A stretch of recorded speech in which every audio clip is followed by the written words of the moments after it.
before time was measured by kings, before pyramids pierced the sky, before the Bible, before the wheel, before the very idea of history, there was Mesopotamia,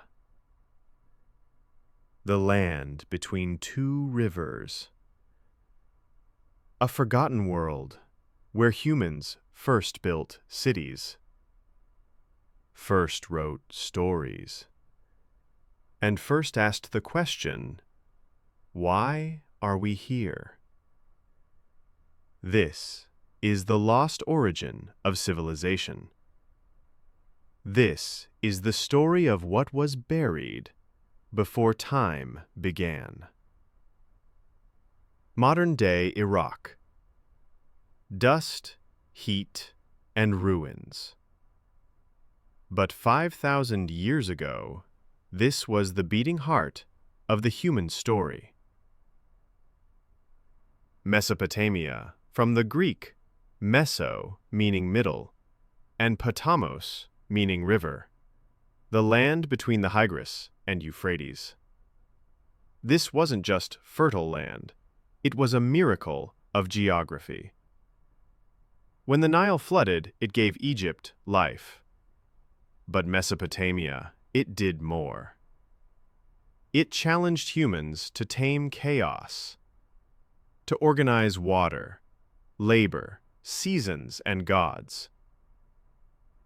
It was here that small farming villages evolved into some of the first cities on Earth. By 3200 BCE, the city of Uruk was rising from the mud. Not a village, not a camp, a city, with walls stretching over 6 miles and a population of 40,000 or more. It had streets, temples, and marketplaces. Its heart was the temple of Inanna, the goddess of war and love. Towering above the people was the ziggurat, a stepped temple to reach the heavens. The priests of Uruk didn't just pray. They organized food, labor, grain, and gods. And, to manage it all, they invented something humanity had never seen: writing. Around 3100 BCE, someone took a stick and pressed it into wet clay. The marks weren't pictures. They were symbols, a system called cuneiform. At first, it was for numbers. Who paid how much grain? How many goats were delivered? Who owed what? But soon, those marks evolved into stories, prayers, laws, and myths. The world had gained something new: memory beyond generations. Cuneiform became the voice of Mesopotamia, carved into tablets that survived thousands of years. Thanks to clay and fire, we can still hear Gilgamesh and the echoes of myth. One voice stands out: Gilgamesh, a king of Uruk, maybe real, maybe not, turned into legend. His tale is the world's oldest surviving epic. The Epic of Gilgamesh tells of gods, monsters, a search for immortality, and a great flood that wiped out the earth. Sound familiar? Long before Noah or Moses, the Sumerians had already written of divine punishment and human frailty. In this story, we hear echoes that would ripple across Babylon, Persia, Greece, and the holy books of the Abrahamic religions. How did these ideas survive or spread? Were they coincidence or inheritance? Who were the Sumerians? Here's where the mystery deepens. The people of early Mesopotamia were called Sumerians, but they didn't speak Semitic languages like their neighbors. They didn't come from the north or the east, and their language, Sumerian, has no known relatives. Where do they come from? Some theories say the Sumerians were migrants from an unknown land. Others think they were always there, just the first to write. But their language, culture, and sudden appearance in the archaeological record puzzle historians to this day.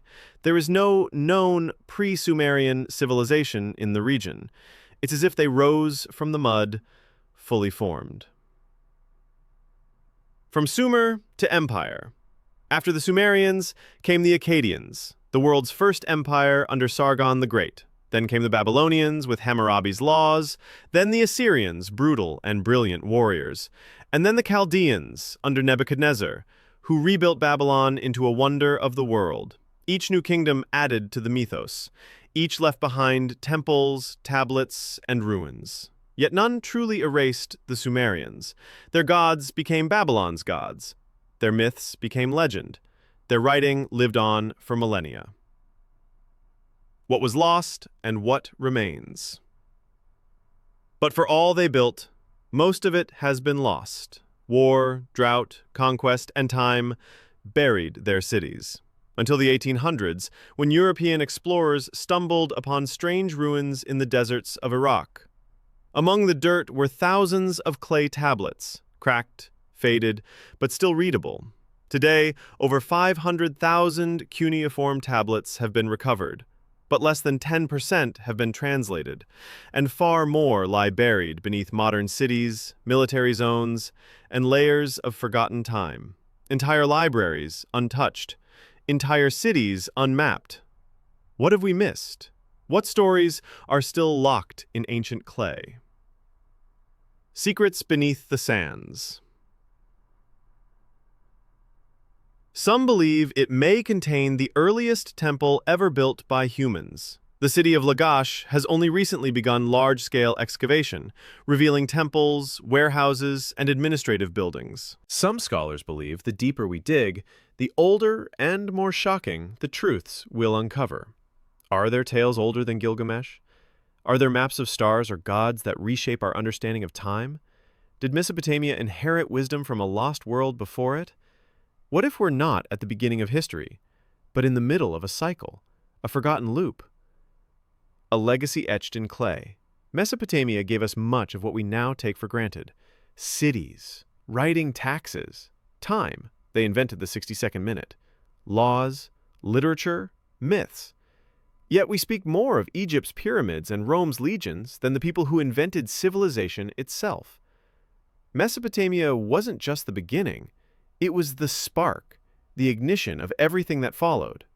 And still, its greatest secrets remain just beneath our feet. Mesopotamia is not just history. It is a question. Who were the first humans to rise from chaos and carve meaning into the earth? Why did they vanish? And what else did they leave behind, buried in clay, waiting for us to listen? This is Atlas Unfolded. If you're still watching, you're one of us, a seeker of truth in forgotten times. Subscribe and join us as we uncover ancient worlds, one mystery at a time. Until then, stay curious.